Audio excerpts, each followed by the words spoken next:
Abu खैसमा Zuhair बिन मुआविया ने असवद बिन कैस से हदीस बयान की।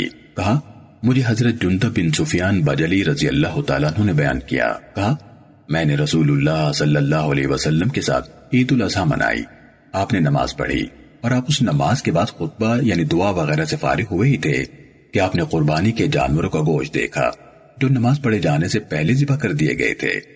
उस पर आप सल्लल्लाहु अलैहि वसल्लम ने फरमाया, जिस शख्स ने नमाज पढ़ने से या फरमाया हमारे नमाज पढ़ने से पहले अपना कुर्बानी का जानवर ज़िबा कर लिया, वो उसकी जगह पर दूसरा ज़िबा करे, और जिसने ज़िबा नहीं किया वो अल्लाह का नाम लेकर ज़िबा करे। सही मुस्लिम हदीस नंबर 5064।